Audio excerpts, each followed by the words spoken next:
Okay. Good morning, everyone. Thank you for joining the Emerging Tech Community of Interest member meeting. Let Renata mention this meeting will be recorded, so please turn off your camera and silence your microphone.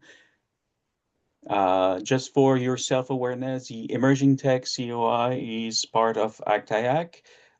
We have multiple working group, the AI working group, the IoT and smart infrastructure, blockchain, the disruptors in government, the DevSecOps working group, and the quantum computing working group, which will be presenting today. And with that, I'll let our moderator, Dr. Vanessa Lynch, introduce herself and start the meeting. Thank you very much. Thank you. Just making sure everybody can hear me okay? Yes. Right. Thank you. So, good afternoon. Welcome. Thank you for joining us for this ACT-IAC Emerging Technologies discussion on quantum technology. We're looking at breakthroughs, barriers, and applications in the federal space on the horizon. And just briefly introduce myself. My name is Dr. Vanessa Lynch. I am a quantum scientist, computational chemist, AI/ML researcher at Leidos. I also serve as the quantum industry lead for ACT-IAC, and I also am an instructor at Johns Hopkins University teaching quantum computation.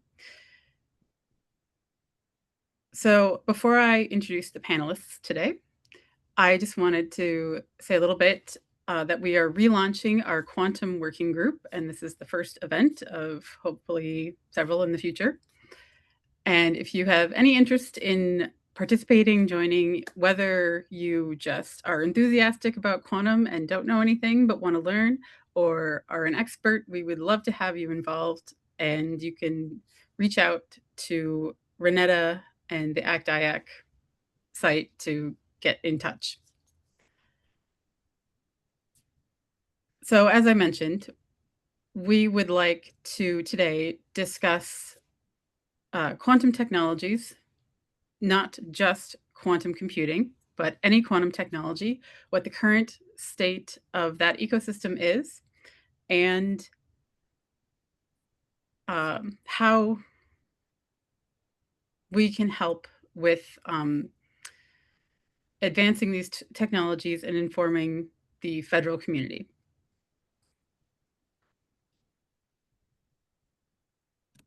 So my goal today is to keep this discussion very organic. I'd like to invite audience members to submit questions in the chat, and we'll try to address them as we go. And now, without further ado, I'd like to introduce our panel today. So our first panelist is Dr. Yaakov Weinstein, Chief Quantum Scientist at MITRE. He leads work in the intersection of quantum technologies, government mission needs, and national strategy, and brings deep expertise in quantum information science and its practical implications for the public sector. We also have Miss Rima Oueid, who is the Senior Commercialization Executive at the Department of Energy. She leads commercialization, market development efforts across emerging technologies, including quantum, and brings valuable perspective on how innovation moves from research into real-world use and public-private collaboration. We have Dr. Carl Williams, who is also joining us as well. Dr. Carl Williams is the CEO of CJW Quantum and a well-known leader in quantum policy, standards, and ecosystem development, with decades of experience spanning government, research, and industry, and has had major contributions to the growth of the U.S. quantum community. And finally, we have Dr. Joseph Broz, the Vice President for government quantum business development at IBM's Thomas J. Watson Research Center. He leads IBM's engagement with the US government and brings extensive experience in applied science, federal strategy, and the advancement of the broader quantum ecosystem. Welcome, panelists, and thank you all very much for being here. I'm very excited to start our discussion. So I'd like to start off with just a broad question of over the past 1 to 3 years, what have been the most significant advances, setbacks, or unresolved challenges in your part of the quantum ecosystem? And I'd like to kick that question over to uh, Dr. Joe Broz first, if you'd like to take a stab at answering that. Sure. Thank you, Vanessa. And again, it's great to be here with ACT-IAC and have this quick overview and panel of quantum technologies. I'm going to constrain my remarks largely to quantum computing because that is what IBM is engaged in, but we'll also talk about some of the other modalities. Your question was, what have been the significant advances in the last couple of years?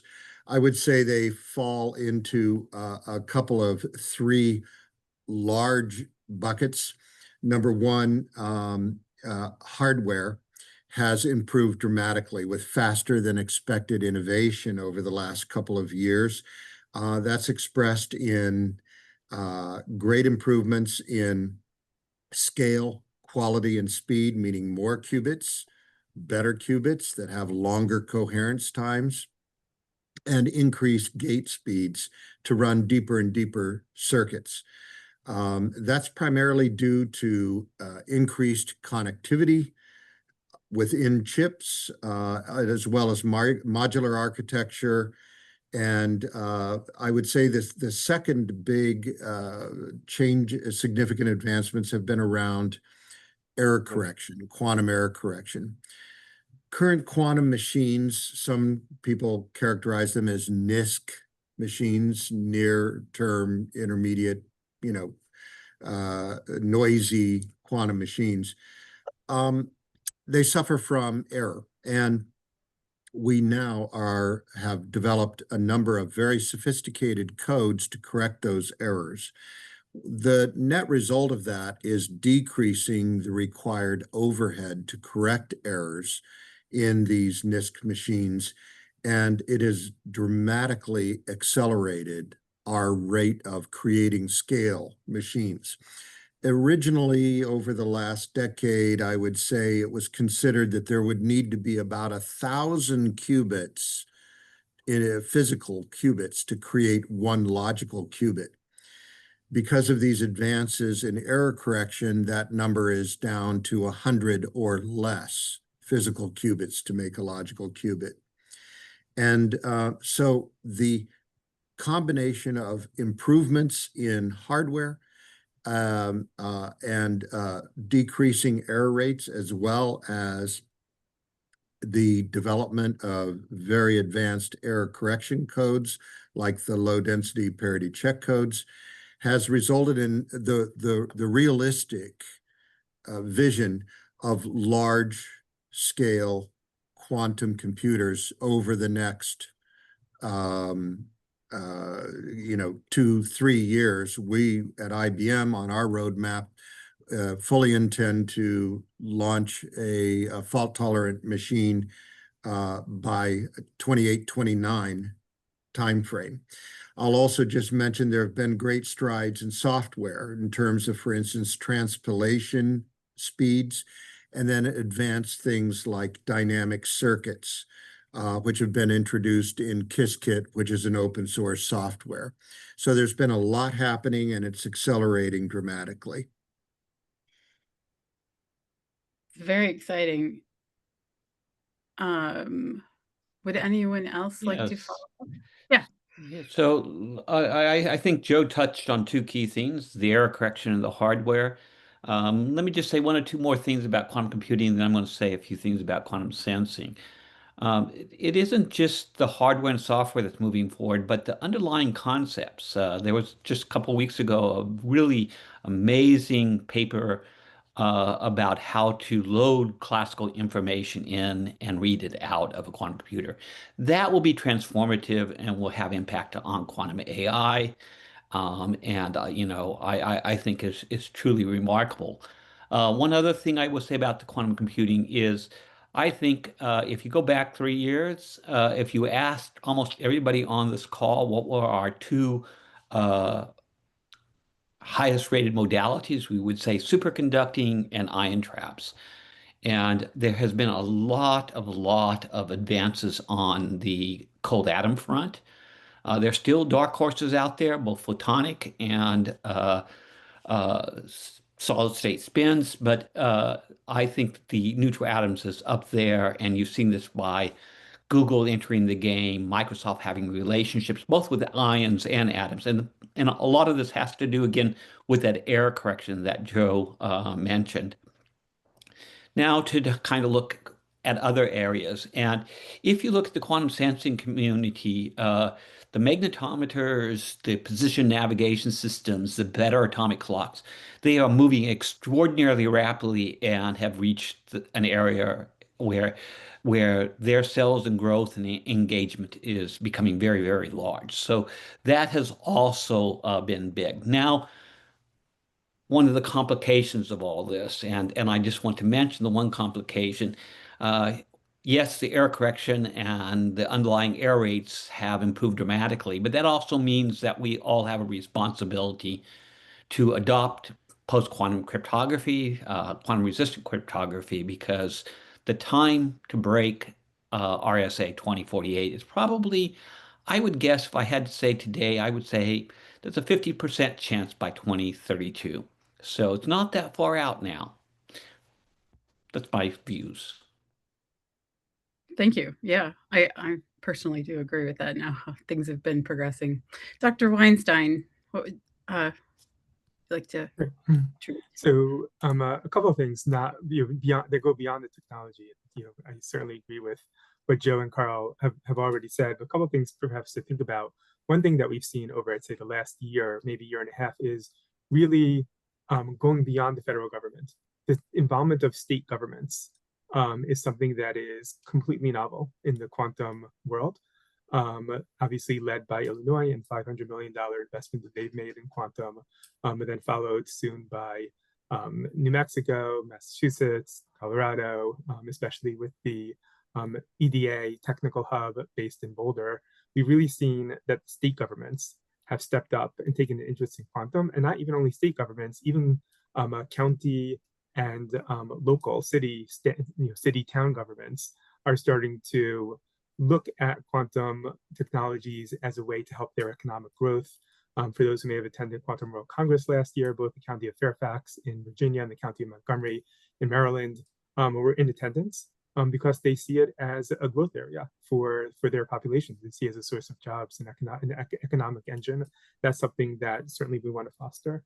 Back to the federal government, we really are now seeing quantum start permeating some of the federal agencies that perhaps have not before been interested in government. So if you look at some of the recent strategy documents that are coming out from both the services and from other parts of the federal government, you'll see quantum mentioned as a possible solution for some of their major challenges. And that's certainly something that not only do we want to encourage, it's also something we want to make sure that we can capitalize on and actually show success with these challenges that are, a priori were not necessarily thought of as quantum. In addition, on the industry side, we started seeing what we would perhaps expect from an emerging technology, buyouts of smaller companies. So, for example, we just saw that D-Wave bought Quantum Circuits. We saw that Google bought Atlantic Quantum. We saw that IonQ has bought Oxford Ionics and a number of other quantum-based companies. And specifically with IonQ, not only have they expanded beyond their initial quantum computing mandate into quantum sensing and quantum key distribution, quantum communications, making them a company that is now quantum technology focused as a whole, and not just one one part of quantum technologies, that gives them both the opportunity and perhaps the responsibility to be able to formulate a global quantum strategy that goes beyond any one particular area within quantum technologies.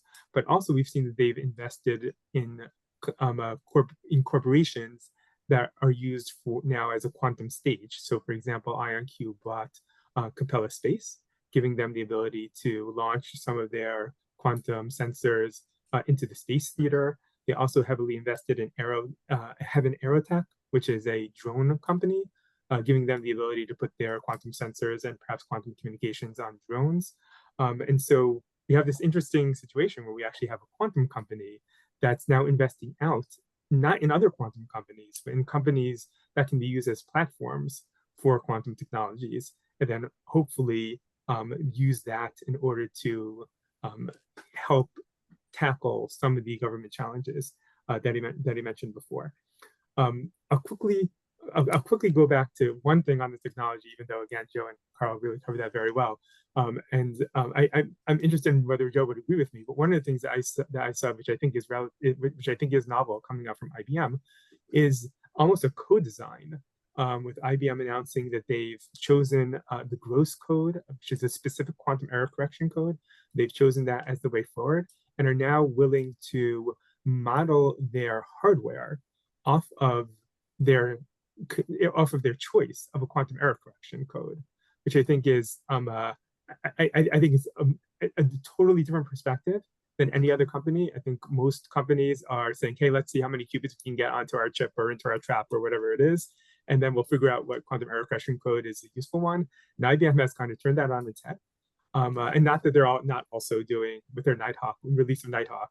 So IBM is doing many things, which again, I'm sorry, Joe, I'm not trying to steal your thunder here, but I really do think that this alternate perspective that IBM is taking, which is really a co-design perspective of trying to like bring everything forward at the same time, is novel, and probably we'll see other companies try to copy that as we go into the future. So Thank you. yeah, and I agree with everything that's been said so far, and sort of building upon what Yaakov is pointing to also is the fact that one of the challenges that we have right now that has been a setback to a degree is the fact that we haven't reauthorized the National Quantum Initiative Act. It's been a while, and so yes, states have had to step up. Others have had to step in and fill that void, and that is really important because it sends market signals. It sends the types of signals that are needed to keep the industry thriving and to continue to attract capital to the industry. Now, it's been resilient, right? But imagine where it could have been had we had consistent support throughout. And the other thing that I think is important to point out is the fact that there is also a need to understand that this technology is not a linear technology.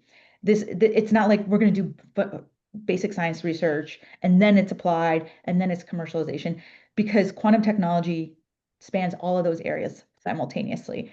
Not to be cliche in any sense, right? Like it's all in superposition, but it's more about the fact that the quantum sensors are more mature depending on the use case. And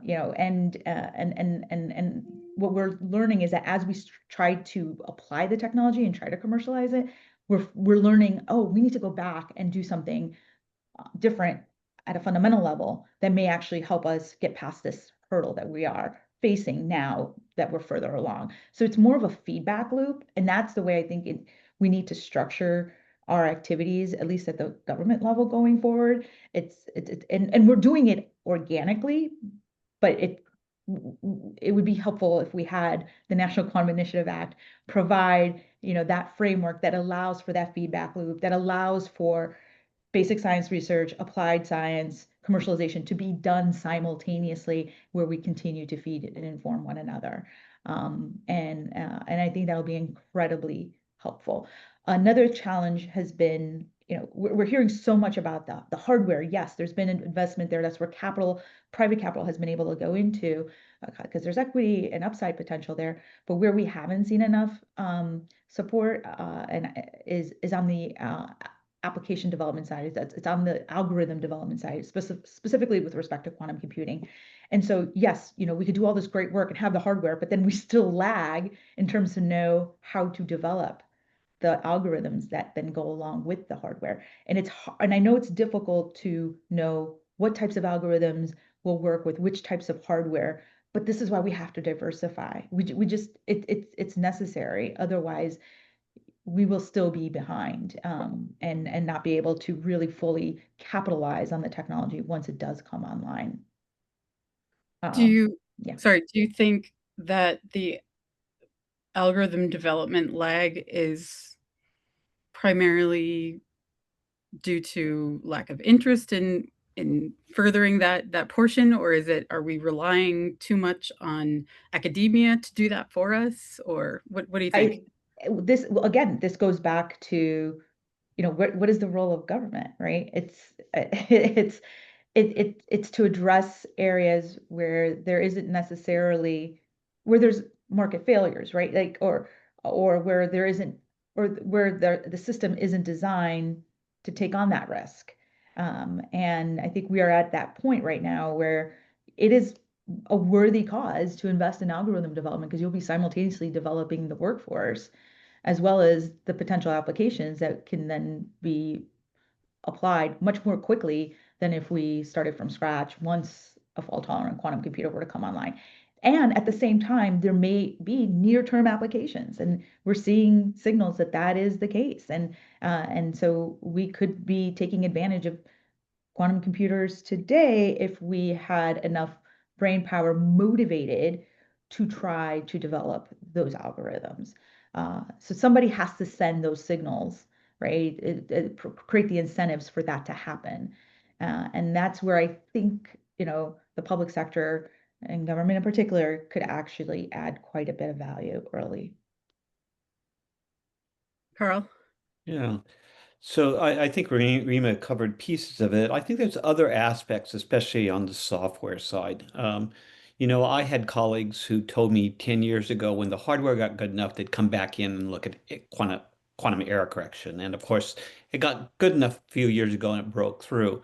One of the problems with software is there's the exact applications, things like Shore and some of the quantum chemistry stuff. But there are others where they're more approximate, and it's really hard to test an approximate algorithm and be sure of its scaling until you actually have the hardware. So in some ways, I think the algorithms, it's the chicken egg problem. I did not have the hardware to test and to validate and to push. And so you're also having this catch up. This goes not only into the quantum computing side, it also goes into the quantum networking side and the quantum sensing side. And this is true of the applications as well. I mean, it is easier to validate and verify that an application works when you actually have the hardware and all the interconnects and complexity that you need to use it to go out and test and validate. So there's this problem that's coming along, but I think it is moving now very, very rapidly. So we'll see more advances. Right. There was an excellent question in the chat that I'd like to bring up and discuss a little further.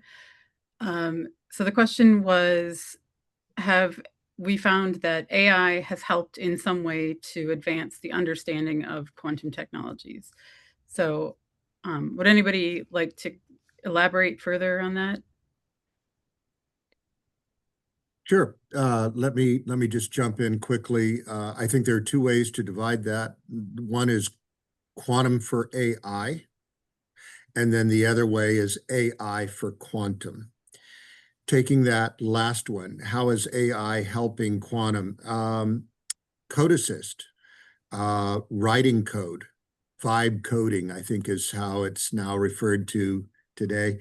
Letting AI develop quantum algorithms is a hugely beneficial effort, and the Department of Energy has launched under program Genesis, which I'm sure Rima can talk about under Genesis, an effort to explore how AI can create quantum algorithms that are just simply beyond the capability of humans to grasp.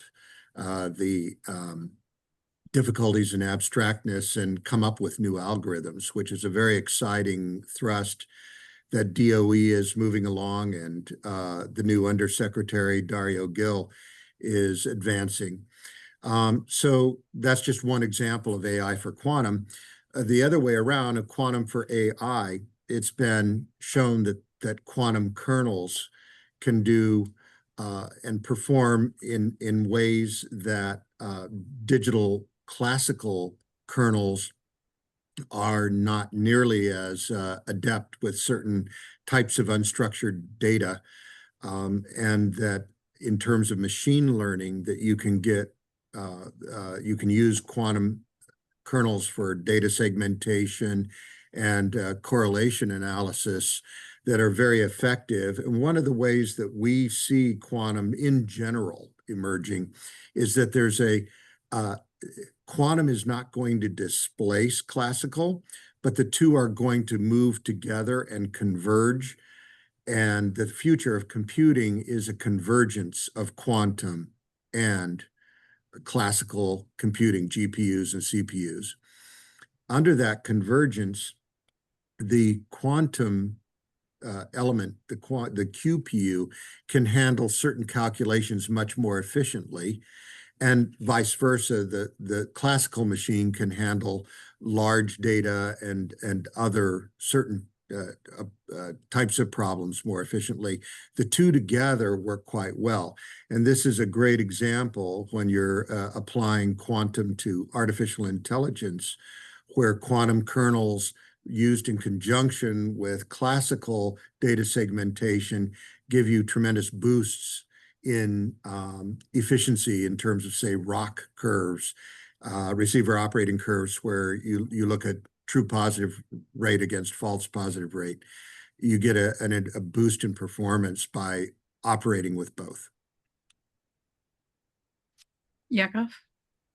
So, so beyond the answers that Carl and I both wrote in the chat, and then what Joe says, something I think is a little bit more almost fundamental is this question of quantum-inspired algorithms. So you have now these AI protocols that are inspired by quantum.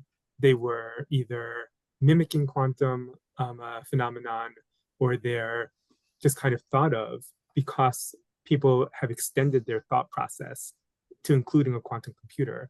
And they'll come up with some sort of protocol and then realize that, in fact, it's not quantum at all.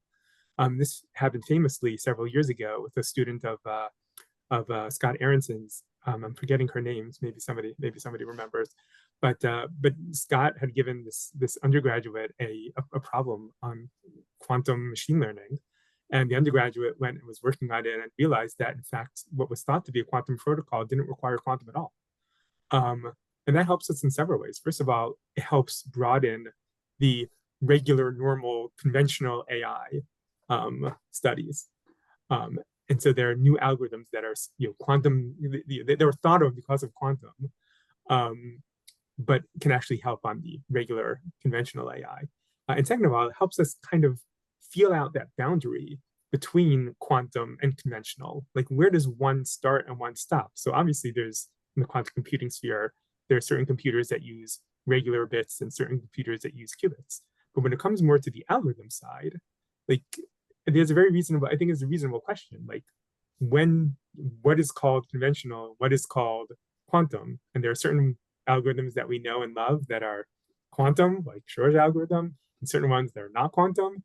And then there's ones that we're not quite sure of.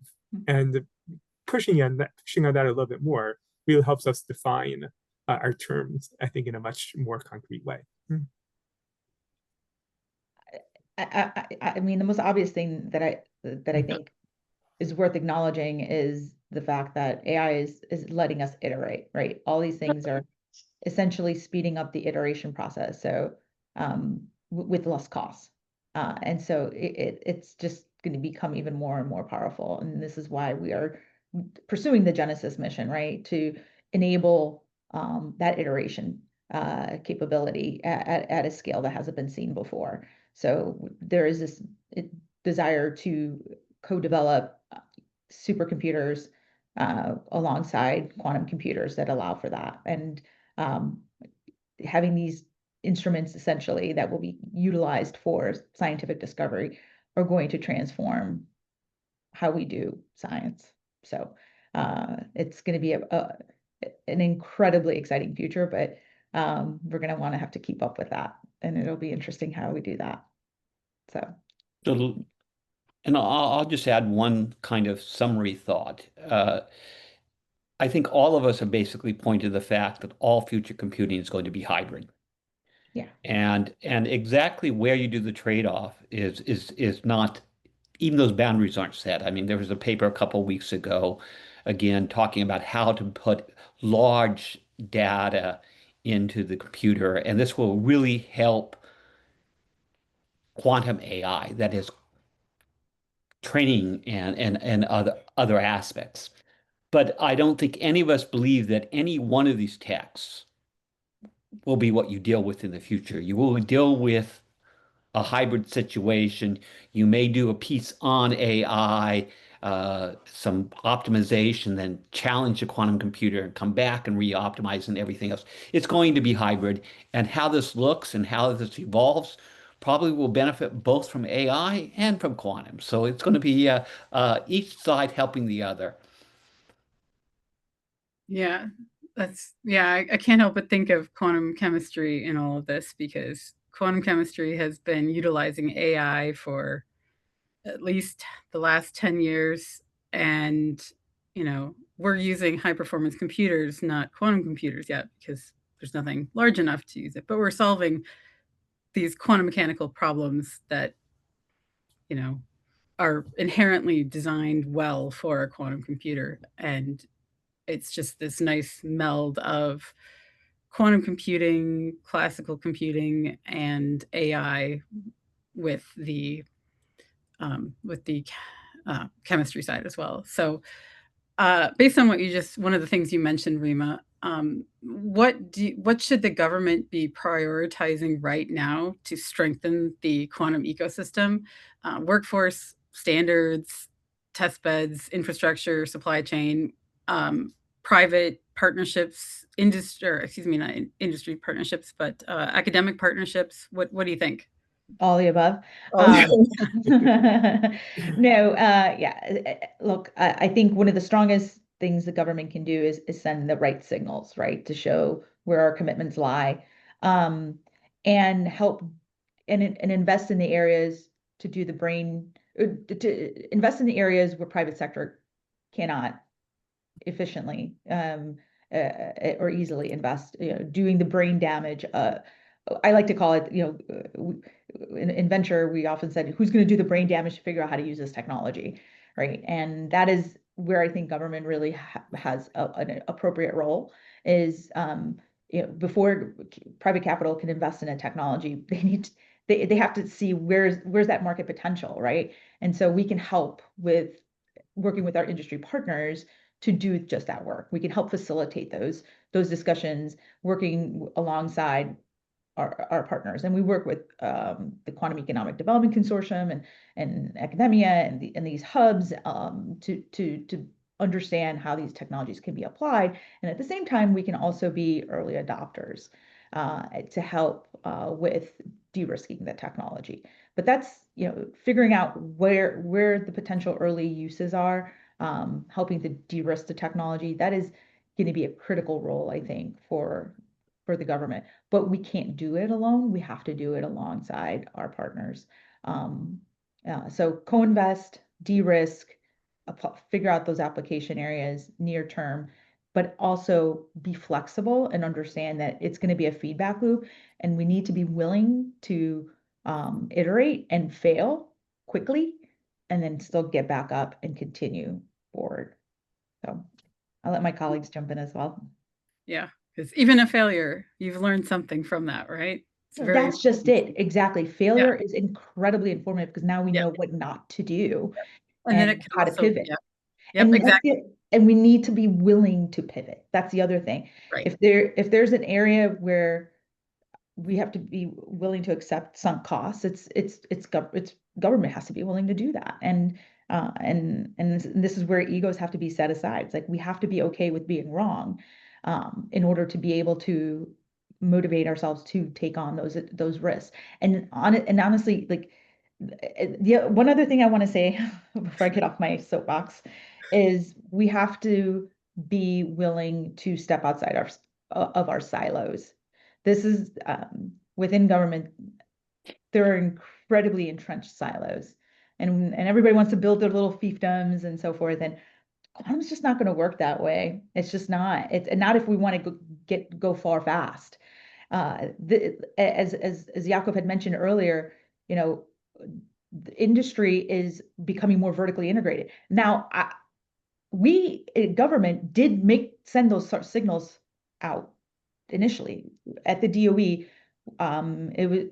We actually established the Quantum in Space MOU to enable, because we wanted to send the signal that, hey, there's an opportunity here for us to put quantum technologies in space in order to build another market demand for that technology. But at the same time, as a result of that exercise, we simultaneously learned that there's opportunities to develop materials that then can benefit quantum technologies. So it became this symbiotic process, that an opportunity that really opened our eyes. And that's when we had this aha moment. It's like, oh my goodness, well, we got to step outside our silos. We you know, what seems silly and very high risk has now become this new emerging area of opportunity that everyone is now scrambling to be a part of.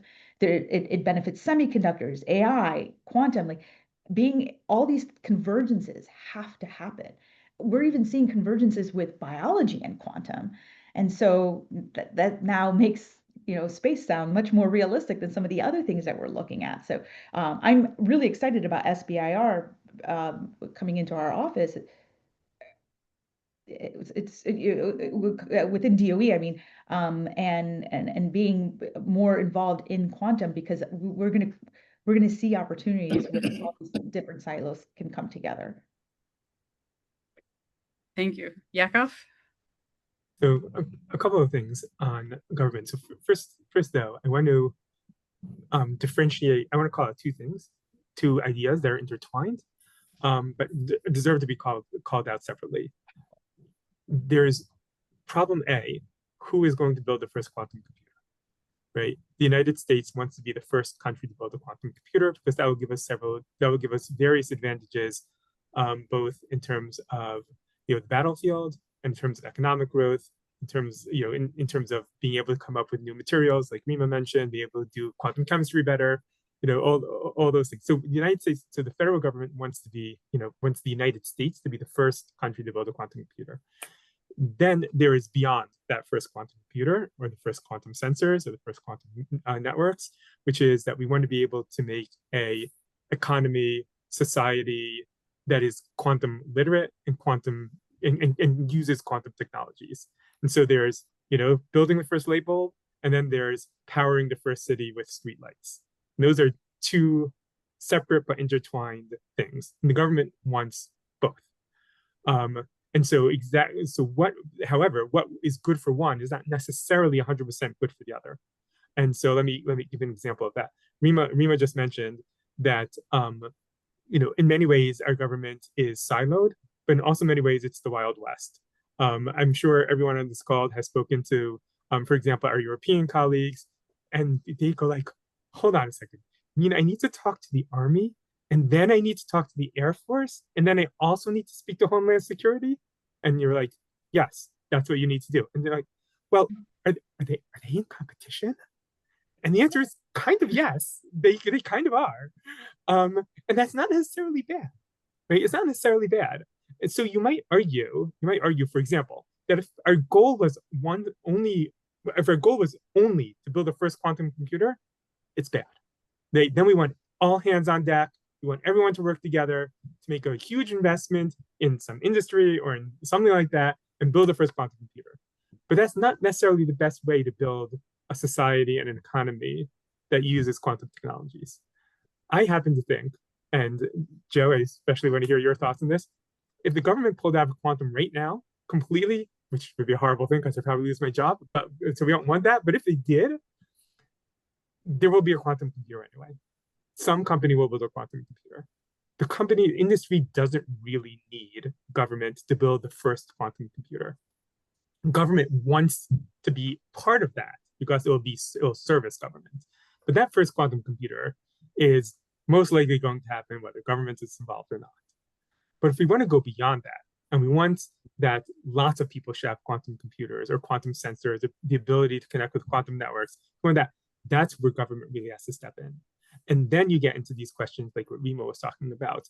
Okay, how do we make this effective for the population as a whole? Right? How do we ensure that we have a workforce that is ready to take those jobs that are going to be grow out of these new quantum inventions and new quantum devices that are coming out of the industry?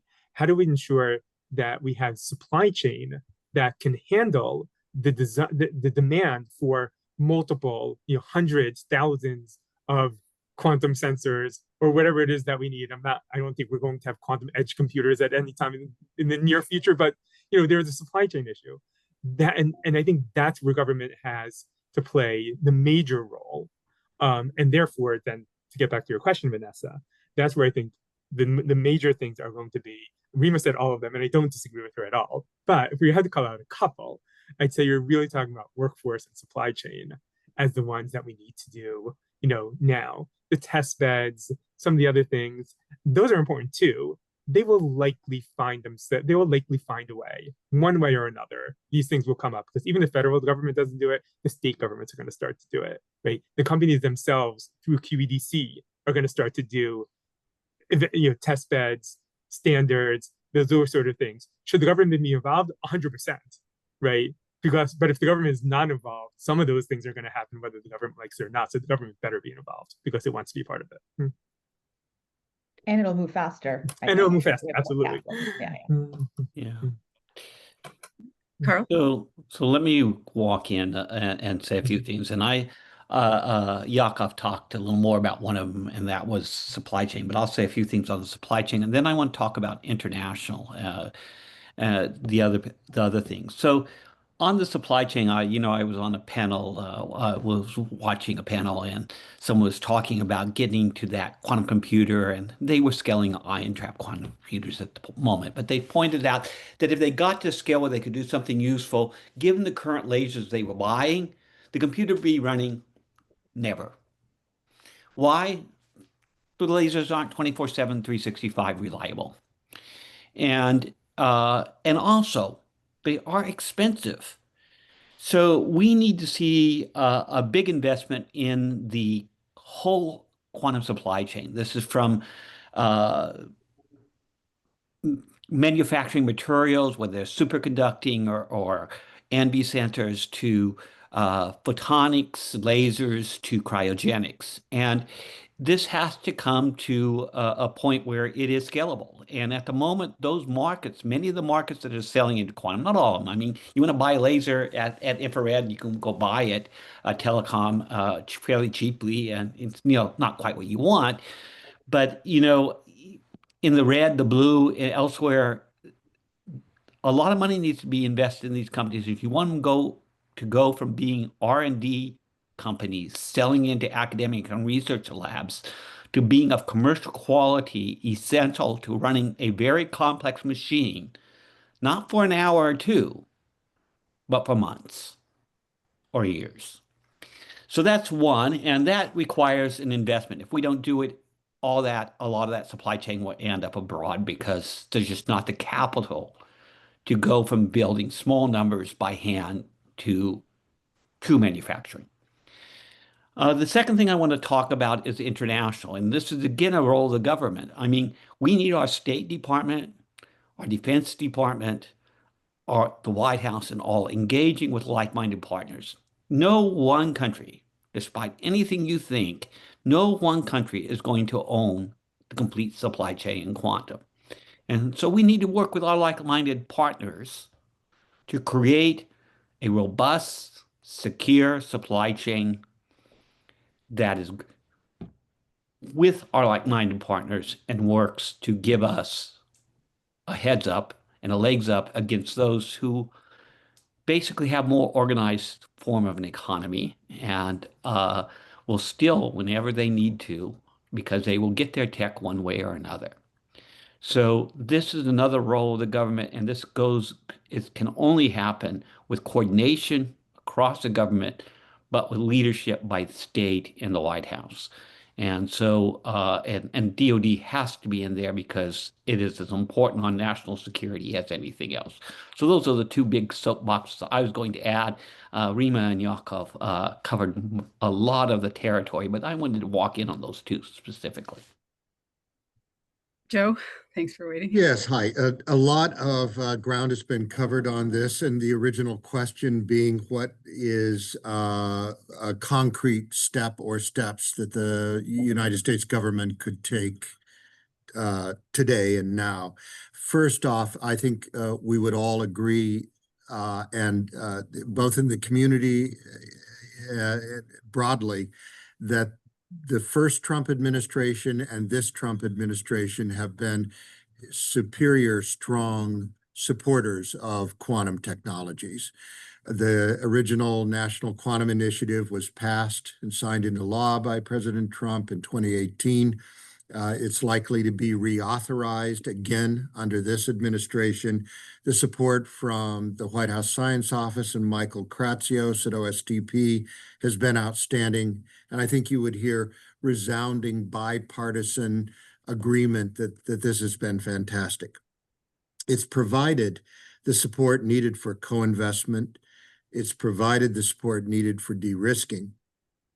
I think something that the United States government can do now is signal adoption through actually getting access, buying some large quantum computers so that funded extramural research that's funded by various federal agencies, whether it's DOE or National Science Foundation, that those researchers have access to quantum computing resources.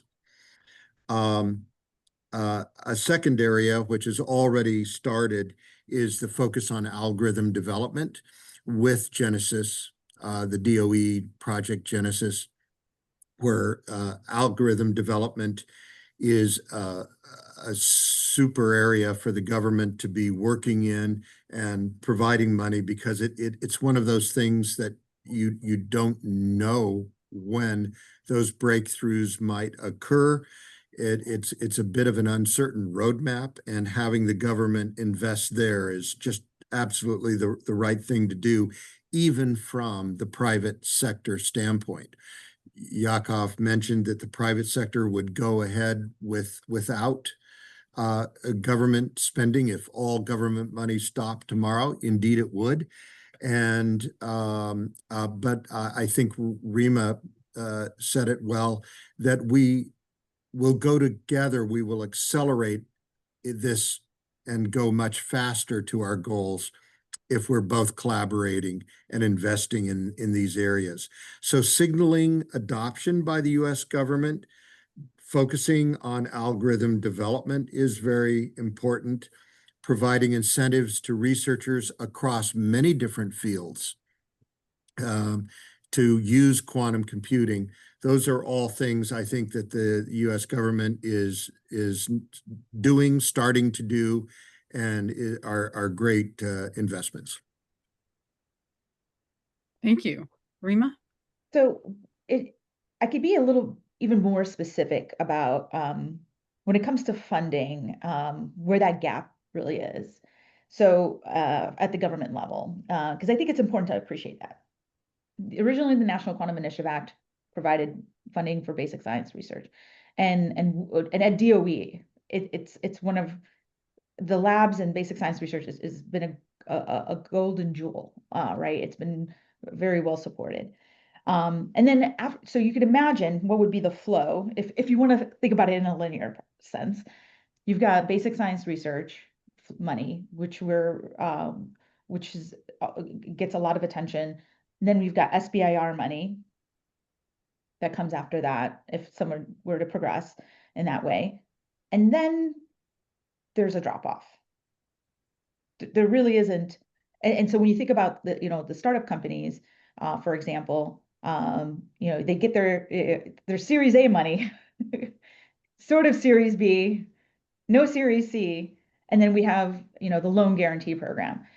But this affects not only the small companies, the startups, but it also affects the large companies too, right? Because that's really where the application development money would exist, right? It's that Series C, the stuff that comes before you're, scaling these and building the manufacturing facilities that were pointed out. So, think about it in terms of like, there's no phase 3 money for SBIR. There's no application. We don't have like a dedicated bucket to address the applied phase 3 activities that address the things that Joe was talking about, that would address the supply chain pieces that Carl was talking about, and that would also, and that Yaakov was talking about. So that's from a government standpoint, unless you're an off-taker, like in the case of DoD, there really isn't a formal bucket that allows for that piece, that there's a drop off after SBIR, and then we've got loan guarantee. That's unless you're an off taker. So yeah, that makes it hard for industry. And so private capital is trying to fill that, but again, private capital wants a there. And that's where we could use some additional support. And just a little more on this there. If you're a big tech, you have the pockets, whether it's to address a supply chain issue or something else. If you are a company that's selling $20 or $30 million and you look at what it's going to cost you to do the next step. So we've had a few things already in the quantum place where good companies, basically the way they got to the next stage is they were bought out by somebody who had deeper pockets to allow them to scale. The scaling problem is not something that the venture enters into. There's some M&A stuff and everything else, but I'm rolling up and everything else. So at the moment, over 500 quantum companies in pure play quantum companies across the globe. Many of them, several hundred, 200, 300 of them are here in the US. This is not what the market is going to look like in the end, and the cost to get to scale is a very, very difficult problem. And this is what Rima was talking on. How do I get to the scale that I can afford to do this? Because unlike software, hardware and vertical integration is expensive, and you don't need to be fully integrated. I think almost all companies at some point have some supply chain, but you need to be integrated enough that you can be competitive and be at scale. And that is a difficult problem, especially with something as nascent and as emerging as quantum.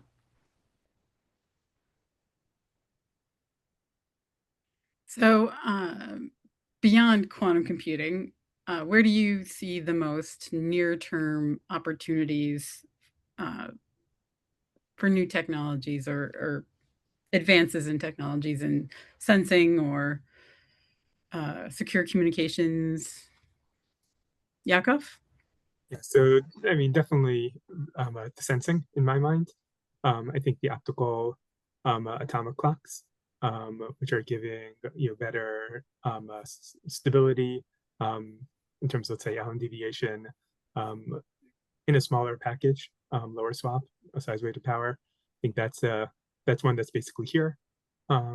Same thing with quantum magnetometers. You can get magnetometers that are now this big, atomic magnetometers. Those are almost, those are now issues. I have an ongoing discussion with some of my staff as to what's going to come first, a fully mature quantum computer, however we define that, versus a fully mature quantum network, however we define that. But I think that if you're looking at the nearest term, and again, on the words of a theoretical physicist, it's maybe a different definition, but quantum sensing is where it's at. Carl? Yeah, so I was going to say quantum sensing as well, but I want to add one other piece to this because it's not only what's near term, it's also about exploring the long term. anybody who's here knows that communication networking is absolutely critical to the maturing of the technologies. You have to get there. And I think this is one of the areas where the US government has underinvested on the quantum networking side, in part because they don't know what the real application is. We do know. We just don't understand where what's going to pay for that application. What is the application is if I want to connect any two quantum devices, whether they're two sensors, whether they're pieces for networking, or a distributed computer, I need quantum networks. So we all know that we need them. What we haven't figured out is what's going to pay for it. And when I say pay for it, I want to come back to where the tech has to go because Yaakov talked about size, weight, and power for the sensors. Well, you know, if I need this much space for each little quantum network, it's not going to happen. Especially when it's every 50, 100 kilometers. I need to come down. I need to be small. I need to be 24/7 robust. I need to have really good quantum memory. I need a small quantum processor that will do entanglement distillation, other protocols to basically allow that entanglement to go global, whether it's via space or via land. And so I have to have all this tech, and it's going to take time to make it robust and small enough to be there. But the last thing you want is that we have the individual components and we can't interconnect them because then somebody else will have won. So we have to continue investing really at the basic research level in quantum networks, both to understand what the real applications are. And I sometimes give people examples like earthquake prediction or other things. I don't know what that example is that's going to pay for this. But I do know that we don't want to miss the boat on this one. Yeah. I guess I'll triple down on what's been said. I do think quantum sensing is one of the near-term winners, but near-term winners share three traits: high mission stakes, no adequate classical alternative, and a dual-use market that can share development costs. That is key, and this is why I think quantum sensing shines. And some of the areas where I see those traits is in GPS backup for critical platforms, right? So grid timing resilience, high value subsurface detection, RF spectrum monitoring in contested environments. These are areas that I think allow for co-development, for dual use, and that will allow us to invest in the SWaP-C that will then allow us to grow the market even more. And then, but as Carl said, like even with in the case of sensors, we want them connected, and no one has invested in trying to connect a quantum sensor so that directly to a quantum computer, so that we don't even have to deal with the classical information conversion problem. So that's an area of great interest and maybe some near-term opportunities if we go deeper. Do you think any hesitation on funding this? I mean, obviously, Carl, you brought up a really excellent point about, you know, we all agree that these different things are really important, but who's going to pay for that? And trying to figure that out, you end up having delays in advancements or just delays in projects because no one wants to pay for it or nobody can figure out how to pay for it. But yeah, it's important. Do you see any impact with, you know, post-quantum cryptography? So essentially the result of getting a quantum computer, you know, that can solve all these wonderful problems in chemistry, in sensing, in, you know, biomedical science, just, you know, all of that stuff. And then you have, oh yeah, and it can break cryptography. So that could be good depending on who you're talking to. If you're looking to find out about somebody else and what they're doing, sure. But obviously security and keeping our information secure is very important. And so what impact of that consequence of quantum computing and other quantum technologies do you think hinders the funding and the progress and the development of it? So, I'll try to take this. Let's look on the post-quantum crypto side. We already have solutions, and the solutions were rushed out, um, and everything else. There are classical replacements that are believed to be quantum proof, and the problem was they were rushed out quick enough that we didn't beat on them for the 10 years that we probably needed to beat on them to ensure it. So you double wrap or triple wrap. This comes at a cost. And I think everybody who's advocating for this technology has to advocate for the responsible replacement of all public key infrastructure globally. And yes, there are nation states and others who want to read other people's secrets. That is a game that has been played out for 2,000 years and will continue as long as civilization survives. I'm all for that. But in modern society, without secure communications, our society stops. The risk of cyber threats goes haywire and everything else. So this is absolutely critical. And so I think we have to do that. I also think that we have a responsibility for investing government dollars in the areas where no one can make a real commercial strong argument. And that goes back to the quantum networking piece.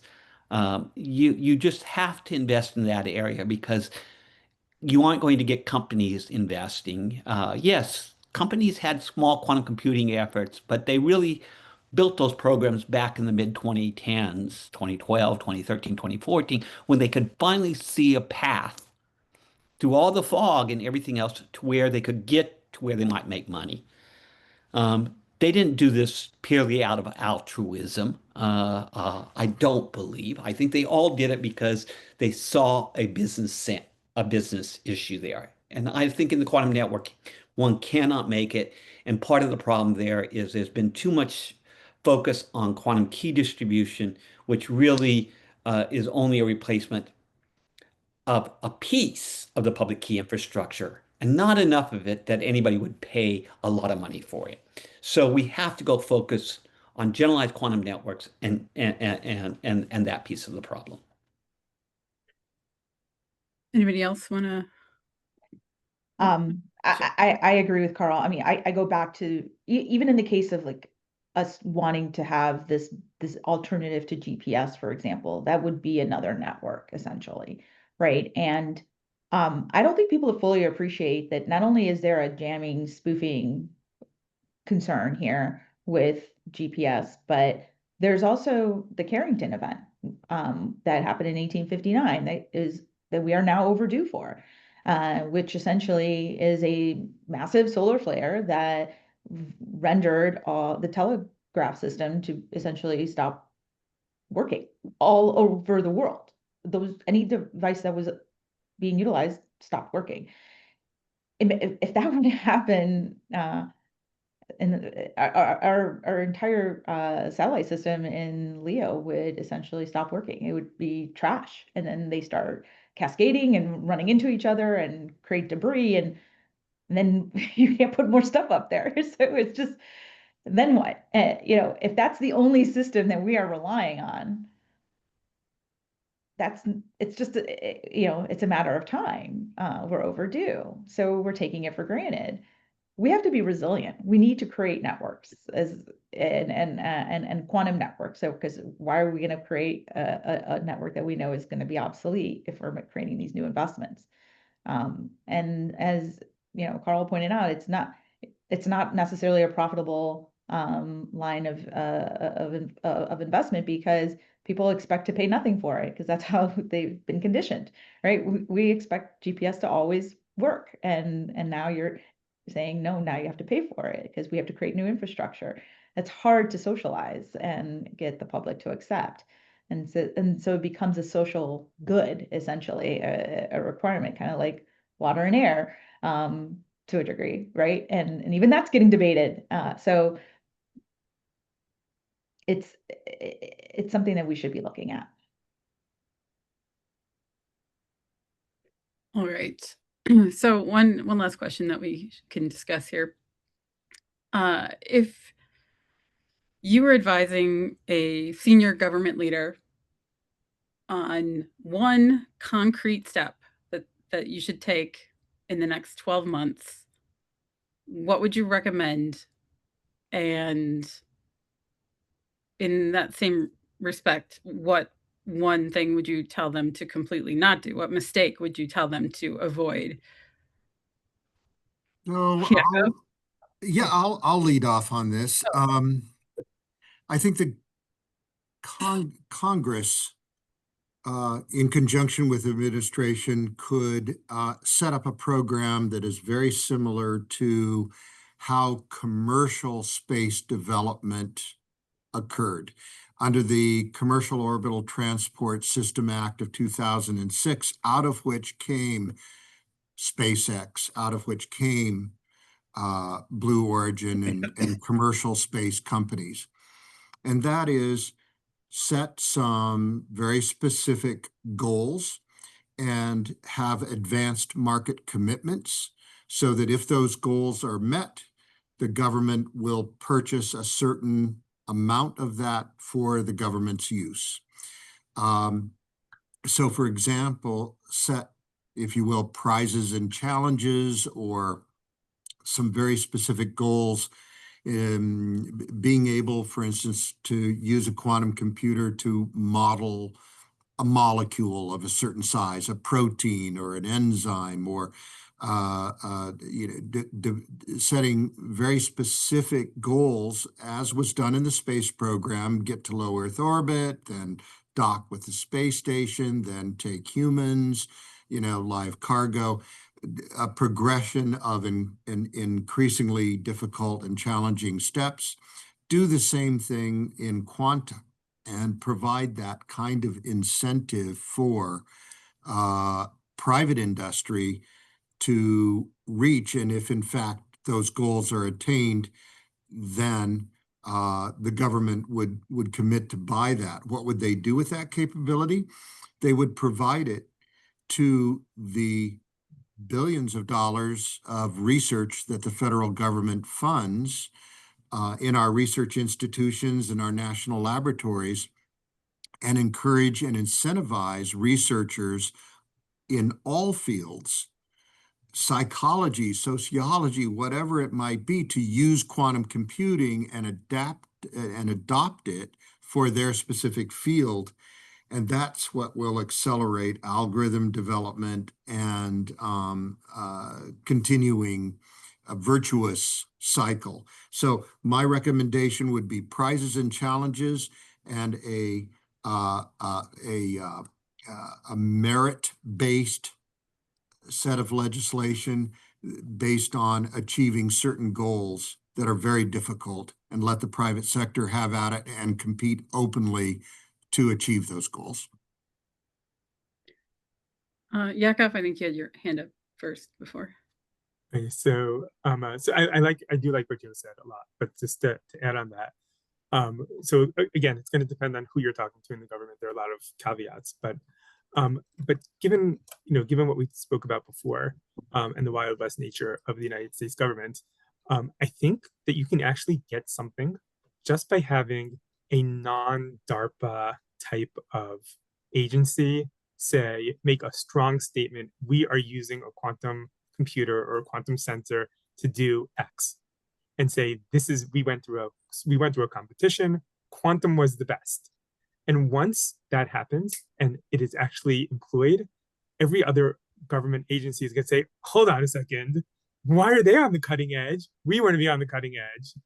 And make it a prize. Make it such that, with one government agency, if one government agency does it, every other one is going to be jealous and say, how come we're not on the cutting edge too? And so if I was just inviting one thing, like, just do something and announce that you've chosen quantum because it's the best thing out there, and make everybody else jealous of you. And then I think that's going to help. Thanks. Carl? So I will answer both the positive and the negative. So let's start with the positive. Again, I'll go back to these smaller companies that may have 20, 30 millions of scales and don't know how to get to scale. So, you know, the small business agency basically has the ability to set up a quantum development bank. Set up that quantum development bank, come in with others in the banking system and everything else, and provide low-cost, long-term loans to those who need to scale. You can evaluate which ones to invest in and everything else. I think this will be good for the U.S. It'll be good for especially places that used to have small businesses and manufacturing facilities and no longer have them. I think the states can come in and help and everything else. I think that would be a great, great thing that they can do, and it can be done quickly. And if the federal government does it, the states can come in and put some money in, and then the chases, the other banks, regional banks, and everything else can further support it. So that's what I would do. And then the one thing I would advise them what not to do. At the moment, everybody's worried about our budget deficit, and I am concerned about our budget deficits. However, the solution is not to cut short basic research. And there's a lot of effort, and you're seeing this. How does DoD going to pay for its war? Well, probably further cuts on basic R&D. We have the issues of cuts at NSF, NIST, DOE, other places. To me, this is not about quantum, but I do want to point out, even in quantum, there is still basic research like those couple of papers I talked about earlier that are coming out. If we don't have the seed corn for the next set of technology breakthroughs, whether they are applied in biomedicine or biomedical, using quantum or something else, it doesn't matter. If we don't have those concepts and ideas coming, then in 20 years, we will have nothing to build on. So it is absolutely essential that we continue to have a robust R&D enterprise in the United States, because that is the seed corn for the future. And that should be broad, it should be strong, it should not be just emerging tech, it should be all areas, because I don't think any of us know where the next great breakthrough is going to come. So I'm also a huge fan of friendly competition within the federal government. We actually set up our labs so that they are now friendly competitors. I'm also a huge fan of prizes and challenges. To Joe's point, my understanding is most agencies have prize authority. I know at DOE, my office in particular runs a prize authority, and we often run them for our applied offices, as well as for our basic science. And then, to Carl's point, we need to, and I talked about this earlier, we need that earlier stage funding that is, post basic science, where that gap is. And a development bank is useful, but it would be great to have something that's dedicated like that. In the meantime, a quick fix that could be considered is, we at the Loan Guarantee Program office, part of the problem is that the reason why you need to have a pipeline of projects and potential revenue to be able to apply, and you have to be willing to want at least $100 million, because there's a huge fee to apply, and so it has to be worth applying. That could be waived, and in previous times that was the case, and that is something that could be done administratively. But then you may also want to consider broadening the scope, so that different applications of the technology would be acceptable under that authority. So those could be done administratively, potentially. Some of that has been done in the past, and that could be used as a way to test the waters. I put in the chat one example in history. I mentioned one, which was the Commercial Orbital Transport Space Transport Act, COTS. 2006, but there's one that goes back almost 150 years, and that was the Transcontinental Railroad.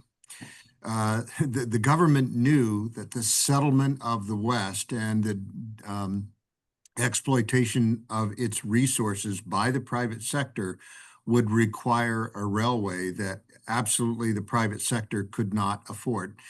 But the government could and provided incentive payments to those railroads that would drive one from California eastward and the other eastward toward California. They met at Promontory, Utah, and drove a golden spike. They were incentivized by increasing payments if they could lay a certain amount of track every day, if it was 10 miles a week, or if they could go through mountainous territory, and the gauge and size of that track and smoothness, there were incentive payments to that. That's the kind of thing that would really benefit, I think, the quantum industry and compute and sensing, is to incentivize it with that kind of an act, because it's going to benefit the United States economy and the U.S. taxpayer. I cannot imagine a better investment that the U.S. taxpayer could make. Thank you. Does anyone have any final comments or anything they would like to share before we start wrapping this up? I will just share that I've had a great time with all my colleagues. Yeah. This has been very fun. I've enjoyed it greatly. Thank you. Yeah. No, well, thank you to ACT-IAC for putting this together, and I second Carl's thoughts. It's great to have a chance to discuss with everybody. Likewise. So if everybody can please join me thanking all of our panelists again for a very lively discussion. And thank you. And, we all agree that government has an important role to play in the future of quantum. And we look forward to more discussions like this and more options to talk about it here at ACT-IAC. Thank you all for being here, and have a wonderful day. You too. Thank Thanks, you, Vanessa. Thank you, Vanessa. Vanessa.